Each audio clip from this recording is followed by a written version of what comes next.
这位男子出身于顶级财阀家族，却在深夜醉驾，引来了警察的追捕。他并未感到惊慌，淡定拿起手机说自己酒驾了，要求尽快安排处理。难道有钱真的能肆意妄为吗？按照指示，财阀公子开进监控死角，不久后却被截停。警察要求下车接受检查，但他当作没听见，锁上车门睡觉。外面的警察气得问候祖宗。突然，一名男子走进现场，递给警察一部手机。警察听后立刻变得极其恭敬。财阀公子终于从车上下来，潇洒地躺在担架上离去。而这位少爷则没有那么幸运。此刻，记者正在采访他。心机记者故意松开衣领，调整耳环。少爷看见，一脸鄙夷，嘲讽他癞蛤蟆想吃天鹅肉。恼怒的记者威胁要举报他骚扰，却被一位女人拦住了他，一件件揭露记者的黑历史，讲了好几十分钟。记者气愤地转身离开。然而最厉害的还是他们的母亲，她正在和小白脸约会，却突然发现手机在拍摄。她平静地拨打电话，很快保镖们赶到现场，立刻按住小白脸，销毁了录像，毫无后顾之忧。可我们所见仅是真相冰山一角，每个人的风险都像定时炸弹一样，随时可能爆发。而在背后处理这一切的人，都隶属一个叫 TOP 的组织，他们拥有各个领域的顶尖人才，只为给财阀们擦屁股。而他们的领导就是这个霸气侧漏的女人，她叫韩继国，曾是韩国最优秀的正义法官，却不知什么原因投身 MC 集团，组建了他。今天他再次接到一个任务，阻止流落在外15年的大小姐硕熙回家。原来硕熙的爷爷今天突然病危，为了防止硕熙回来争夺家产，他们决定隐瞒这件事。但此时的硕熙已经收到神秘短信，知晓了爷爷病危的消息，她的表情瞬间冷了下来，不顾闺蜜的反对，毅然决定回国。因为爷爷是那个家里最疼爱她的人，曾经她错过了妈妈的临终，现在她不想再错过爷爷，而且时隔15年，是时候回去为妈妈报仇，并夺回属于她的一切了。但复仇的道路注定不会一帆风顺。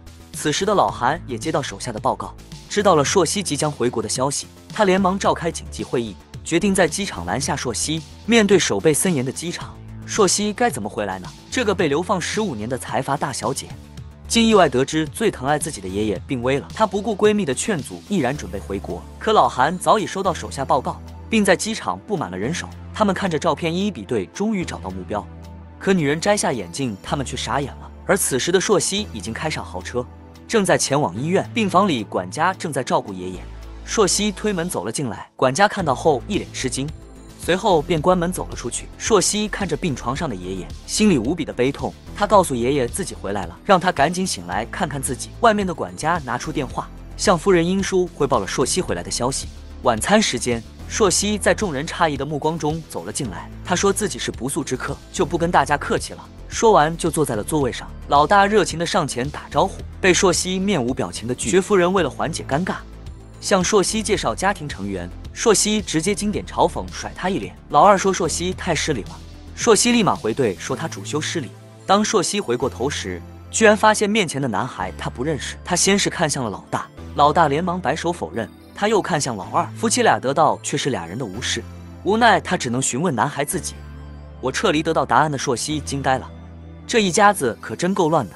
硕熙友好的和男孩握了握手。这时硕熙的爸爸老毛赶了回来，众人纷纷起身相迎，唯独硕熙不为所动，还嘲讽地说道：原来当年硕熙妈妈惨死家中之后，硕熙就被流放国外，整整15年的时间，除了最疼爱他的爷爷，他对家里的其他人没一点好感。此次除了回国照顾爷爷，还有就是查清母亲被杀的真相。一时之间，饭桌之上剑拔弩张，老大连忙拿出红酒缓解尴尬，却被老毛一个眼神吓退了。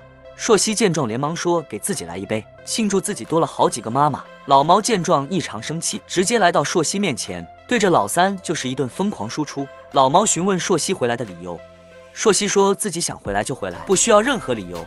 老毛气得当场发飙，硕熙不甘示弱的拍而起。就这样一场愉快的晚餐到此结束。第二天，硕熙去买寄四川的韩服，没想到却遇到了一个意想不到的人。店内，硕熙正在耐心等待，却意外听到关于自己家族的谈话。他探头慢慢走了过去，原来竟是顶流明星娜娜。此刻他正对着店员冷嘲热讽，说自己可是 VIP， 想做什么就做什么，让他不要多管闲事。看不下去的硕熙果断开口，娜娜并不知道他的身份，开口就让硕熙滚蛋。硕熙本想好言相劝，没想到娜娜却更加嚣张，扑上来就要教训他。硕熙也不惯这一场闹剧正式开始。奈何娜娜裙子太长，不仅没追到朔溪，还把自己绊倒了。她拿起高跟鞋就丢了过去，朔溪无所谓的耸耸肩，一脚将鞋子踢开。就这样，他们从楼上打到楼下。身娇体柔的明星娜娜压根不是朔溪的对手，一直被朔溪耍得团团转。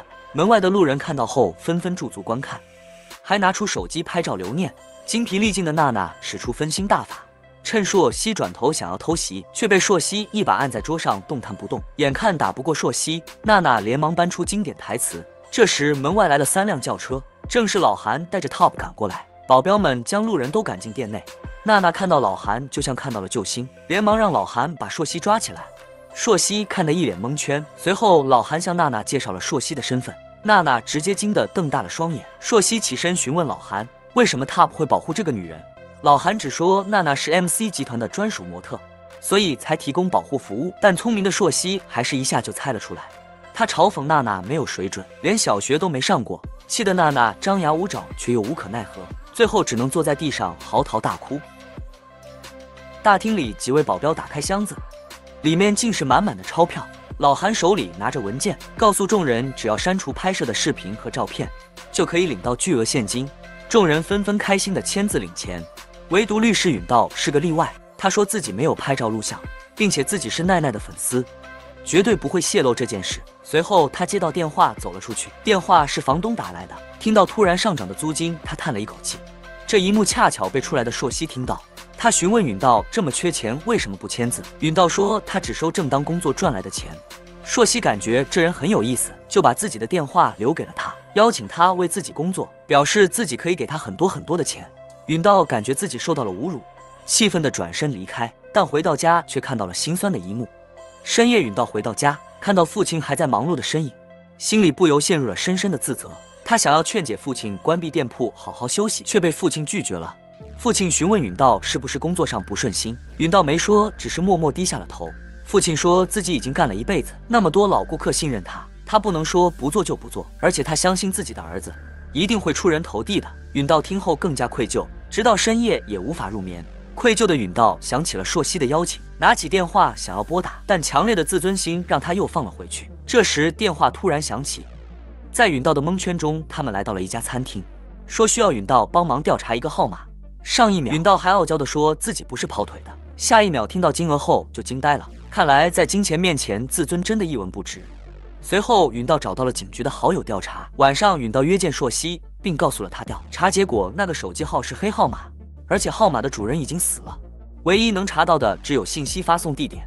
朔溪听到地点后更加疑惑，因为地点正是他家附近。而此时老韩也收到了手下的报告，知道了黑手机的存在，他吩咐手下不要轻举妄动，暗中调查就好。第二天允道正在吃早餐，突然接到电话让他去 MC 集团面试，与父亲击掌加油后，允道就出发了。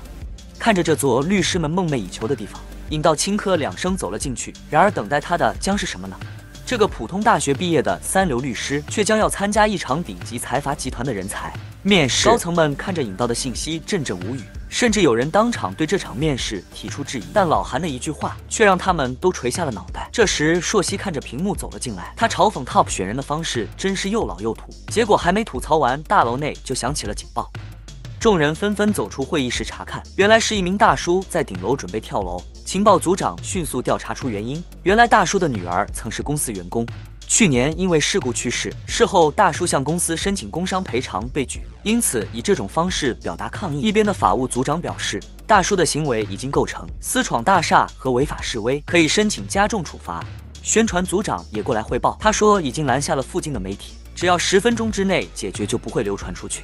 随后老韩亲自出马，拿着大叔的资料向顶楼走去，他向大叔承诺，如果现在下来就对他的行为不予追究。随后又打起了感情牌，大叔听后果然有些动容。老韩又提出公司会负责孩子的教育问题，免费资助他的小儿子上学。大叔信以为真的走了下来，但刚下来就被保镖们制服，将他强行驱赶出去。看到这里的朔溪和允道愤怒地转身离开，他们想要为大叔做点什么，却又无可奈何。看到外面和保安拉扯的大叔，朔溪顿时计上心头，他抢过员工的包子，狠狠咬了一口丢在地上，然后趁别人不注意抢过别人的小车开了出去，看得允道狗脸一猛，随后一脚油门转了回来，正撞在大叔的面包车上。随后朔溪走了下来，没想到他第一句话居然是从未见过如此奇葩的女人。只见她开走别人的小车，直直撞向前来讨债的大叔，随后迈着2米不到的大长腿走下来。她告诉大叔自己很有钱，索赔的赔偿金怎么也得以亿为单位，又说自己现在要肇事逃逸，让大叔快点报警。画面一转，他们来到警局，朔西正一件件数着自己的罪名，因为怕罪名不够多，还让随身律师帮自己一起想。这高端操作直接把一旁的警员看懵了，表示自己从警30年从未见过这种情况。赔偿金明明只要1亿，他却非要再加一个零。随后朔西拿出手机打了一个电话，不到3秒，大叔就收到了到账通知，这效率差点惊掉大叔下巴。这时朔西又开口了，他说自己能做的只有这么多，希望能够对他有所帮助。原来朔西所做的一切都是为了帮助大叔讨回公道。他知道自己在公司没有任何权利，只能用这种手段提供帮助，虽然手法很操蛋很实用。事后老韩叫来允道，让他谈一下今天的感想。此刻的允道有点忐忑，毕竟第一天上班就让公司小亏10亿，恐怕扫地出门都是轻的。最终在他的3寸不烂之舌下，老韩勉强算他过关了，拿来合同让他签字。本来允道还想挑一挑合同的毛病，但当看到薪资后的一串零时，他直接签下了自己的名字。随后老韩带他前去领取装备，首先是3个特殊的宝箱，第一个里面是现金，这是单纯处理时用的；第2个和第3个是面额更大的现金，这是需要紧急使用现金处理时备用的。听得尹道都有点哆嗦，有钱人的世界真是太可怕了。除了这些，当然也少不了专用车子、专用房子以及定制西服。而另一边，朔西离开后便直接来到了医院，在这里他见到了爷爷御用律师老尹。尹律师告诉朔西，老爷子是为了让朔西继承集团，才一直撑到现在，让朔西一定要获得集团的经营权。随后又叮嘱朔西要注意安全，朔西回应的点了点头。第2天早上，朔西如往常一样去吃早餐，却看到仆人正推着什么，他连忙询问仆人。朔西带着疑惑跟了过去，看到的却是一条无比嚣张的金鱼，而这条金鱼可不简单，它是夫人英叔最宠爱的宠物鱼。仆人掀开餐袋，露出里面精致的鱼早餐，随后小心翼翼地端起餐盘，另一名仆人熟练地拿起镊子夹起食物，均匀地裹上金箔。这一幕看得朔西直呼恶心，仆人赶忙做出噤声手势。他说毕加索很敏感，让朔西小声一点。朔西不由感叹人不如鱼。另一边8个仆人已经摆好了7套餐具，待众人落座后，终于上菜了。这时老毛慢悠悠地走了进来，众人纷纷起身迎接，唯独朔西还在坐着打哈欠。他看着面前毫无食欲的早餐，果断要了一份1分熟的牛排。在众人惊讶的目光中，朔西再次开口，他说众人大惊小怪，自己又不是要吃毕加索的生鱼片。夫人气得当场扔下手里的刀叉，场面顿时火药味十足。饭后老毛叫来朔西，询问他对公司有什么看法。朔西说自己对经营公司不感兴趣，但老毛3人却并不相信。老毛给朔西2个选择，一个是结婚，另一个是坐飞机离开。朔西明知道这是针对自己的阴谋，却也只能无奈答应。事后他上网查询了对方的身份，发现对方竟是检察官周亨日的儿子。朔西想起15年前就是这个人处理他母亲的案子，最后案子不了了之。第2天他们在高档餐厅见面，朔西开口就狠狠羞辱了对方。他嘲讽对方是只妄想一步登天的癞蛤蟆，这可把周太亨气得够呛。没多久，周太亨的报复就来了。这天，朔西刚祭拜完母亲，准备离开，一群检察官便拦在面前，他们强行检查朔西的背包，从里面搜出1包面粉。就这样，朔西被强行带走。检察院内，朔西再次见到了周太亨，他说只要朔西肯向他道歉，自己就会放过朔西，不然朔西不仅会被拘留，还会坐牢。但朔西却丝毫不怕，反而说蹲监狱正是自己的愿望之一，所以他对此很是期待。终于，他的愿望实现了。朔西将在监狱里发生怎样有趣的故事呢？女人是财阀家的大小姐，却因一次相亲锒铛入狱，而这背后的推手竟是她的父亲，其目的就是为了支开女儿，侵吞她的集团股份。但聪明的朔西也不是吃素的，他进去前故意激怒周太亨，嘲讽他欺软怕硬，不敢对集团动手。自尊心极强的周太亨果然上当，立刻就派人查抄了 MC 集团。面对突如其来的状况，神通广大的 TOP 迅速做出应对，他们用另一个更加轰动的案子，成功平息了周太亨的怒火，不仅解除了集团危机，还顺带将朔西关进了监狱。画面一转，来到监狱，此时的朔西刚进到监房，他失落地打量着房间以及面前的3个狱友。他说以后这里自己说了算，让3人乖乖听话。强壮的大胖率先发起反对，随后是2兽和3兽。朔西见状即兴表演了一个河东狮吼，3人被吓得在角落瑟瑟发抖。就连看守看到是朔溪后，也识趣的转身离开。就这样，朔溪当上的监房老大。午饭时间，看着清澈见底的菜汤，素到不行的水煮蘑菇，只见他小勺一甩，站起来疯狂拍打玻璃。没多久，丰盛的大餐就送了过来，披萨、炸鸡和猪蹄，就差一只烤乳猪，他们就真的吃到烤乳猪了。面对3名狱友的马屁，朔溪毫不客气地啃起了炸鸡。饭后是劳作时间，别人都在卖力劳作，朔溪却在一旁坐着休息。这时二兽因为午饭吃太多，胸部不太舒服，刚想休息一下，却被狱霸一脚踹翻在地。真是叔能忍，婶子不能忍。朔溪一脚踢在狱霸大腿根，疼得狱霸当场转起圈圈。眼看狱霸还不服，朔溪一个锁喉捏住他的脖子，狱霸当场认怂。朔溪警告他不准再动自己的人，狱霸假装答应，趁着朔溪转身的功夫，一脚踹在朔溪的腰子上，给朔溪踹了一个踉跄。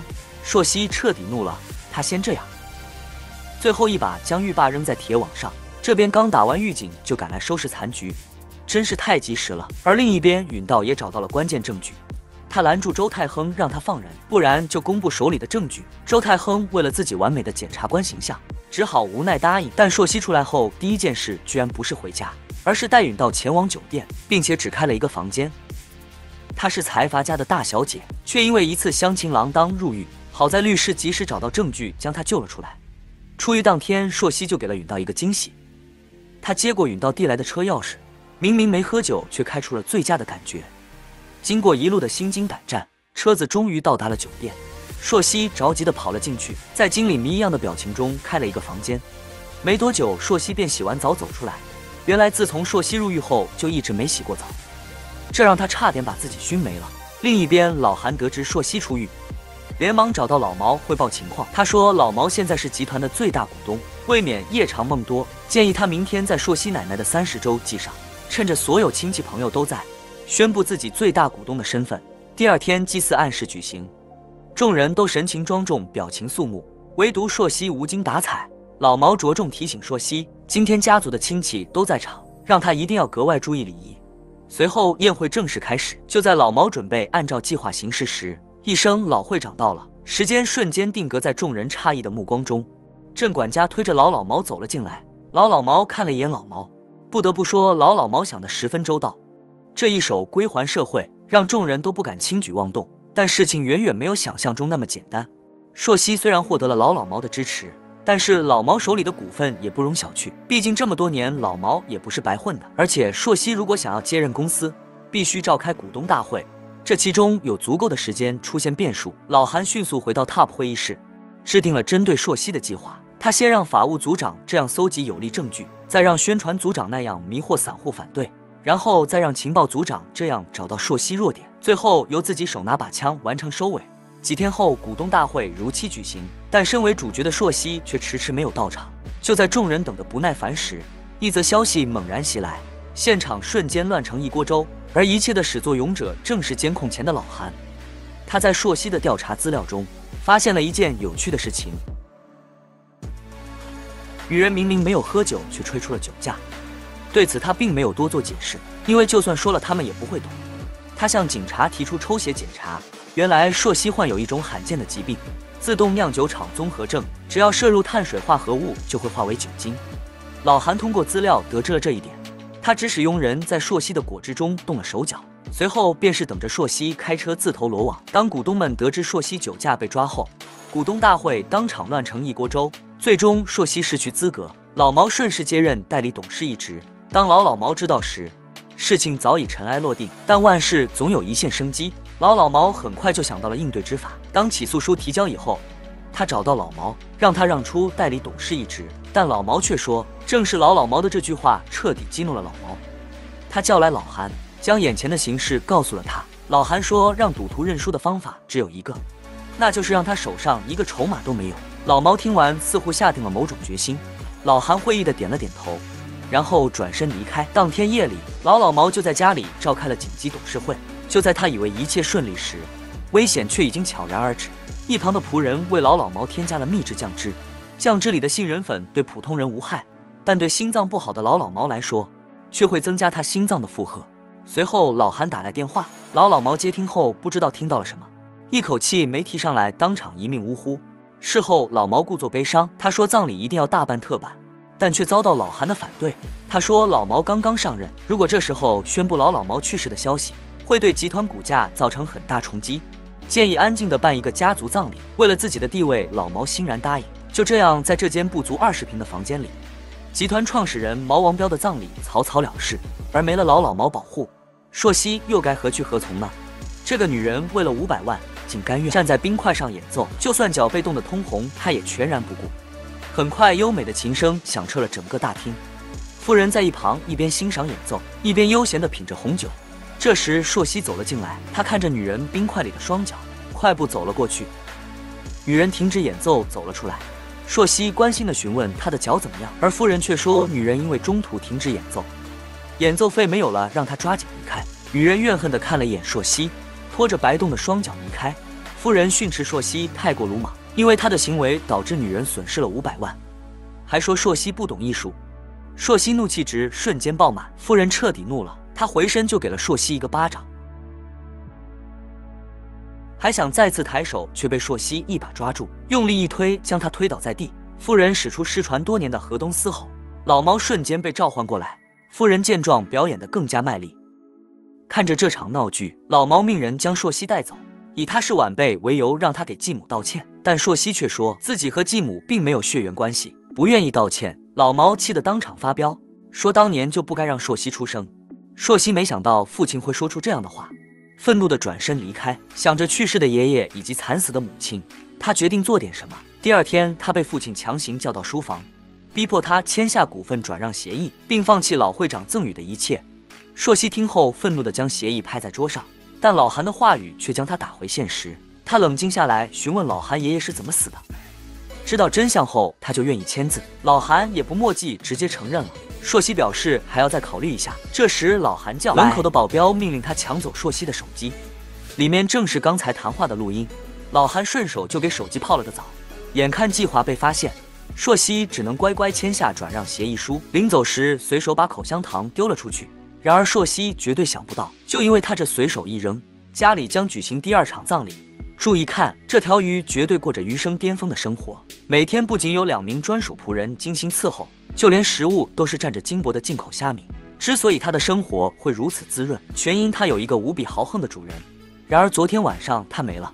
夫人伤心地擦了擦眼泪。随后 TOP 小组紧急响应，召集众人为毕加索策划了一场史无前例的葬礼。小组来到家中，向夫人呈上葬礼邀请名单。很快，葬礼就正式开始。前来参加的无一不是高官富商，他们分列在泳池两旁，前面是牧师正念着悼词，悼念着毕加索辉煌的一生。楼上的朔溪看着这一切，不由想起了爷爷。当初爷爷的葬礼是那么的寒酸敷衍，如今仅仅过去几天，家里却为一条鱼办如此豪华的葬礼，这让他怒火中烧，决定搞点事情。楼下牧师念完悼词，众人依次为毕加索献上白花。这时，朔溪身着红裙，脚踩50厘米恨天高，大步流星向众人走来，最后来到毕加索面前，在众人吃惊的目光中向毕加索道别。他将手中的红花扔进泳池，然后潇洒地转身离去，更是将手举过头顶，鼓起掌来，似乎在嘲笑这场葬礼的荒谬。但众人不知道的是，这场葬礼的始作俑者就是朔溪。昨天晚上，他得知爷爷死亡真相后，顺手将口香糖扔进了鱼缸，这才终结了毕加索辉煌的一生。事后，他回到房间，取出藏在胸里的录音笔，暗暗流泪。他发誓一定要替爷爷和母亲报仇。而另一边，看到老韩手段的老毛有些怕了，他找来老二毛玩具，让他做好准备。第二天，老毛便找到老韩，计划让老二成为唯一继承人。老韩表示已经正在进行了，但老毛却让他加快进度。老韩瞬间明白了老毛的心思。尽管如此，但老韩依旧尽心去执行，因为老韩服务的并不是毛甲，而是 MC 集团，这是他的信仰、梦想以及野心。只要对 MC 集团有利的一切命令，他都会坚定不移地执行。法务组长听后表示很难实现，而且光税金就得高达数万亿，最关键的还是家族内部错综复杂的股份构架。老韩听后下达指令，先整理家族内部，再去阻止继承法的税金。而这一切都被内奸允告告诉了朔溪。财阀大小姐被流放15年后霸气回国，决定夺回属于她的一切。就在形势一片大好时，爷爷却被父亲联合老韩害死。朔溪被迫签下不平等条约，好在他早有准备，录下谈话内容当作武器，但仅只有录音明显不够，他还需要更多的筹码。就在这时，卧底在 TOP 的引导提供了重要信息，老毛准备逼迫其他人转让股份，培养二哥当做集团继承人。朔西不由计上心来，他先找到小马娜娜，告诉他 TOP 马上就会来找他，目的是抢走老三叔镇手里的股份，然后将他们扫地出门，让他一定不要签字。很快，李组长就找了过来，提出用土地交换书镇的股份。娜娜想都没想就拒绝了，张口就要30%的股权，谈判当场崩得稀碎。接着，朔西找到二嫂白秀珍，原来二哥和二嫂只是表面夫妻，二嫂一直想要离婚获得自由。朔西听后提醒二嫂，等二哥成为继承人再离婚，这样可以获得更多的补偿金。二嫂开始没听明白。当尹组长找到二嫂，还带来了离婚协议书时，他想起了朔西的话，果断地拒绝了，还说自己的婚姻很幸福。尹组长头皮一麻，没想到这个10拿9稳的活居然失败了。最后，朔西找到大哥，他说大哥身为长子，有权争取更多的股份，只要找一个靠谱的律师就行。大哥果然心动了。随后，大哥不仅拒绝了前来的允道，还成功抢下了允道的备用金。当老韩得知计划全部失败，立刻就想到了是朔西搞的鬼。就在这时，老大带着一个律师走了进来，妄图让他帮自己反抗老韩。哪知老韩仅仅一个电话，律师当场就夹包溜走了。老大无奈只能委屈服软，表示怎么也得给自己一个黑卡吧。老韩当场答应，老大开心的像个1.6米的孩子，蹦蹦跳跳的离开了。眼看所有计划搁浅，老韩准备先拿大明星娜娜开刀。由于朔西的捣乱，导致老韩的计划全部搁浅。为了计划能够继续进行，老韩决定亲自出马。他找到大明星娜娜，以她违法输入抗衰老药剂为由，逼迫她签下书镇的股权转让书。但娜娜也不简单，表示如果自己被爆料，那就曝光孩子父亲鱼死网破。面对娜娜的挑衅，老韩怒，他找来宣传组长曝光娜娜违法输药以及藏有10多岁儿子的消息。一时之间，新闻传得沸沸扬扬，瞬间占据了热搜头条。老韩见时机成熟，让宣传组长引导舆论，将孩子的父亲指向其他演员，然后趁机整理老三书镇的股份。这时，娜娜怒气冲冲地找来，表示自己会召开新闻发布会，公开书镇父亲的身份。没想到老韩早有准备，提前做好了假的亲子鉴定。娜娜愤怒地大吼那是假的，但老韩却说只要娜娜敢说出老毛的名字，就会让他以诬告罪入狱。娜娜这下慌了，她崩溃地捂住脑袋，大叫着发泄心中的怒火。忽然，她抱住老韩的大腿，祈求老韩能放他们母子一条生路，但老韩却说为时已晚。晚宴上，老毛提出让书镇选个国家留学，书镇一脸惊讶，表示自己并不想去。看着眼前的书镇，朔西想起了当年的自己，他嘲讽老毛太过卑鄙，好歹书镇也是他的儿子，怎么可以这么残忍？老毛却说今天的肉腌得不错。朔西见状，继续对父亲冷嘲热讽，老毛气得排而气，血压瞬间飙到250，朔西也不甘示弱。朔西嘲讽地笑了笑，晚宴自此不欢而散。老韩本以为一切就这样结束了，没想到朔西却向媒体爆料，演员奈奈的孩子正是自己父亲老毛的，并且说这是2个人的过错，怎么能只让一个人承担呢？这下老韩也有点慌了，他该怎样应对眼下的情况呢？当红明星被曝未婚先孕并藏，有一个10多岁的儿子，媒体纷纷寻找孩子的父亲是谁。这时，财阀大小姐朔西向媒体爆料，孩子的父亲正是自己的父亲老毛。一时之间 ，TOP 里面忙得不可开交。老韩立刻命令手下联系所有媒体，立刻封锁这个消息，并且下达通知，明天上午召开新闻发布会。第二天，在万众瞩目下，老大毛完秀走了出来，他声称自己才是孩子的亲生父亲。原来这都是老韩的杰作，他以30%的股份和老大做了交易，让他替老毛顶报。老三叔正看着新闻，当场蒙圈。他询问父亲自己到底是谁的儿子，就连朔西也不禁怀疑自己到底是不是父亲的亲生女儿。而另一边，所有的一切都在按照计划进行。二嫂的剧本也即将收尾，现在只剩下继承法的问题。允道介绍着自己的劳动成果，通过对4位核心议员的分析，找到了他们的共同点以及弱点。晚上，老毛将他们宴请到家中，先是通过威胁使他们慌乱，又命佣人送上豪车给他们押金，成功解决了最后的难题。就这样，他们用不到100亿的支出，省下了数万亿的继承税。老毛对此很是满意，决定在家里为他们开一场庆功宴。就在他们即将举杯庆祝时，朔西走了进来，并且带来了一位令人意想不到的特殊驾。兵继母报幕，二哥斧头，二嫂意外。大哥惊呆，老三开心，老毛则表示要跟他谈谈。他将娜娜带到书房，让她赶紧离开，但娜娜立马跪了下来，一出苦肉计演的淋漓尽致。老毛无奈，只好答应她留下来心情大好的娜娜娇柔地叫了一声大姐，这可把夫人气得够呛。接着，朔西把继母的日程表给了娜娜，说是给她加入家族的见面礼。娜娜心领神会。第二天，朔西将小妈带到家中，决定和小妈联手扰乱家族。晚上，他将继母的日程表交给小妈，当做见面礼。第二天一早，娜娜掐好点站在老毛卧室门口，夫人英树被吓了一跳。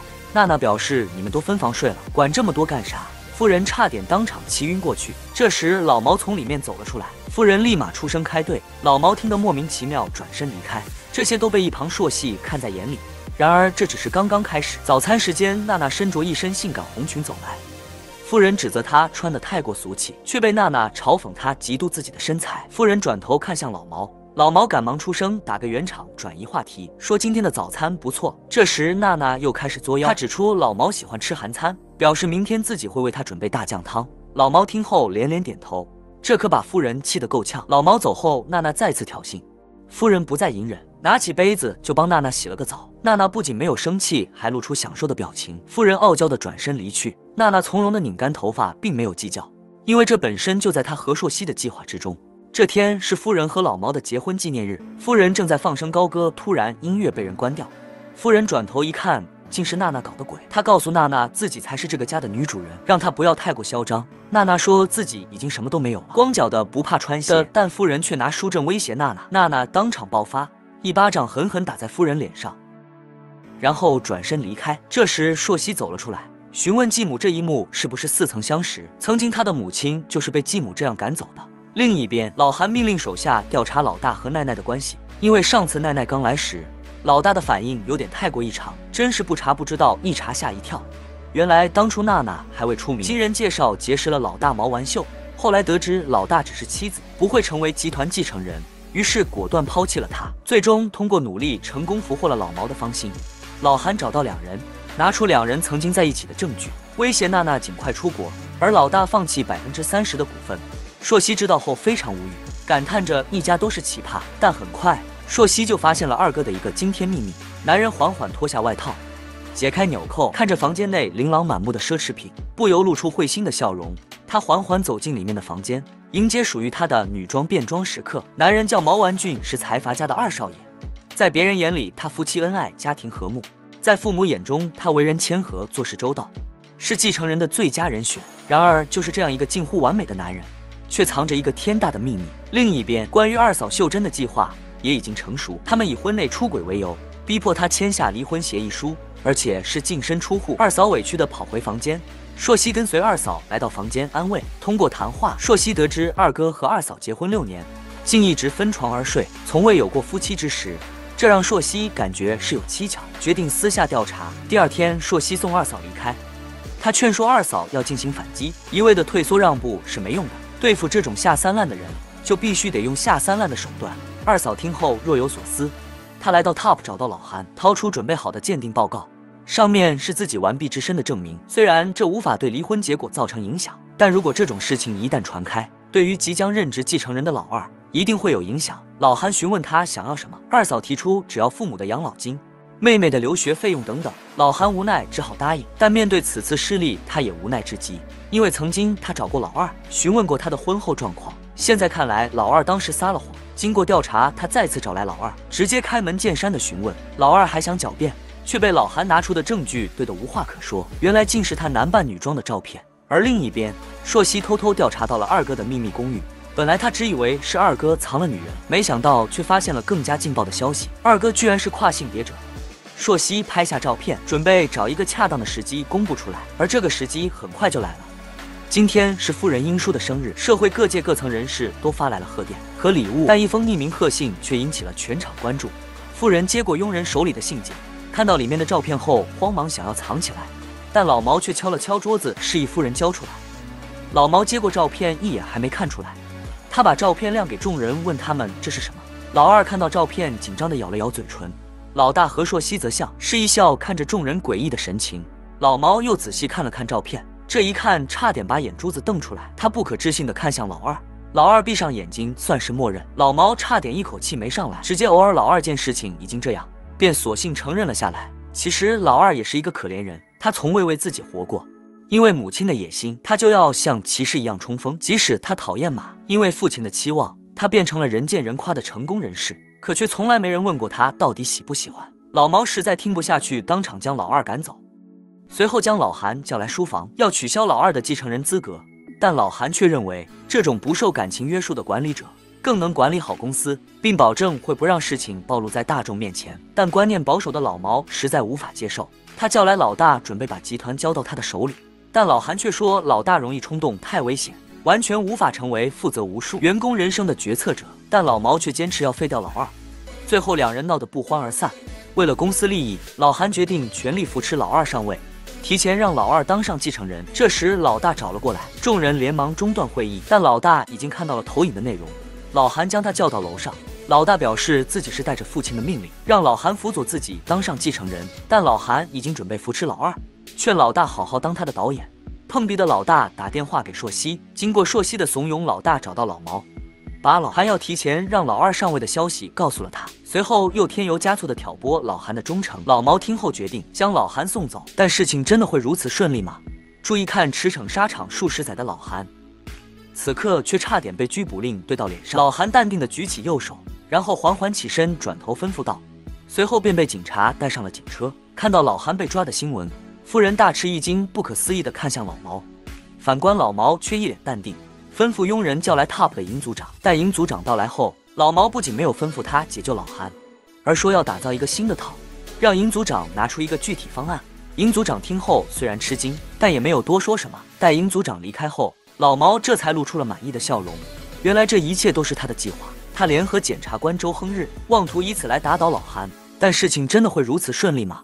没多久，尹组长就回到了套，他并没有听从老毛的命令，而是立刻着手准备解救老韩。审讯室内，老韩淡定地坐着，审问他的正是任性检察官周太亨。此时他正一条一条读着老韩的罪行，但老韩却对此不屑一顾。这时尹组长推门走了进来，称自己是老韩的律师，要和老韩单独聊聊。随后尹组长向老韩汇报了情况，老韩听后迅速做出应对。随着一条条指令的下达，尹组长起身离开。没多久，老周亲自赶来，让小周释放老韩。小周虽然一脸吃惊，但也只能照做。就这样，老韩被当场释放，伴随着老韩的成功回归，同时也代表着某些人的噩梦开始。第二天，关于老周，检察官的黑料便铺天盖地袭来，无论是大街还是小巷，一时之间，老周成了众人抨击对象。迫于各方的压力，老周选择了辞职，但老韩却还觉得不够，吩咐手下把他的儿子小周也拖下水。为了儿子的前途，老周最终选择了自杀来结束这件事情。看着报纸上老周自杀的消息，老毛这下彻底慌了。他询问老韩是否一定要坚持让老二当继承人，老韩肯定的点了点头。老毛还想说什么，却被老韩直接打断，然后转身离开。面对如此恐怖的老韩，老毛又该何去何从呢？女人的记仇能力到底有多强？老毛联合老周准备将老韩送走，结果没多久老韩就被放了出来。面对老韩的报复，老周最终选择了自杀，保全儿子。而面对如此恐怖的老韩，老毛又该怎么办呢？结果还没等他行动，老韩就又找了过来。原来昨天老韩发现了一个惊天秘密，他从郑管家口中得知，朔溪竟是老会长的亲生女儿。随后他拿着鉴定报告找到老毛，说朔溪不是他的女儿，而是他的妹妹。老毛并不相信，说老韩是不是疯了？老韩再次补刀，老毛踉跄着差点摔倒。随后老韩将鉴定报告递给老毛，老毛看着上面的鉴定结果，再回想起当初老毛的骚操作，瞬间脑溢血发作，昏死过去。而另一边，郑管家找到朔溪，向他说明了他的身世。当朔溪得知爸爸的爸爸竟变成了爸爸，一时之间无法接受，推门走了出去。他回想起抚养自己的妈妈，疼爱自己的爷爷爸爸，更加坚定了他要查明真相的决心。随后他冷静下来，询问允道现在这个身份他能做什么。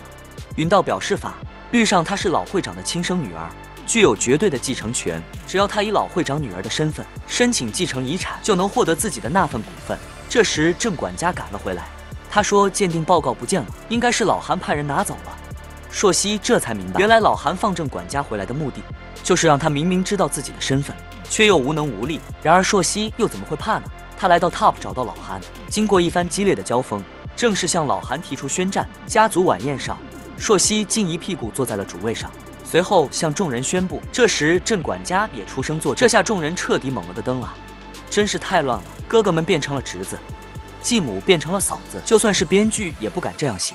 事后众人找来老韩，得到老韩的证明后，一家人表情各异。老大在一旁幸灾乐祸，夫人立刻出声呵止老二，询问老韩有什么对策。老韩却表示不用担心，因为朔溪手里并没有证据，无法证明她是老会长的女儿。而且镇管家那份鉴定报告也已经被他处理掉了，现在就是空口白话，并不会影响老二的继承仪式。老二听后松了一口气，随后老韩回到头，将老毛的股份转让给老二，让他成为了集团最大股东。几天后，股东大会如约召开，老二以100%的投票当选。就在即将落锤定音时，朔溪带着魔女奶奶走了进来，随后允道走上演讲台，向众人展示了朔溪与老会长的鉴定报告，证明了朔溪是老会长的亲生女儿。原来早在30年前，朔溪爷爷就在魔女奶奶那留了一份报告，以备不时之需。得知朔溪是老会长的女儿，股东大会当场炸开了锅。朔溪因此获得了家族25%的股份，与老二股份仅差那么一丢丢。这时魔女奶奶出嘴，将自己的股份转让给了朔溪，形势瞬间逆转，朔溪成功成为集团的最大股东。手握大权的朔溪将开始怎样的复仇呢？第二天一早，朔溪早早等在了餐桌前，随着众人的悉数到场，允道拿出了2份起诉书。这时外面开来了几辆警车，他们都是朔溪叫来的。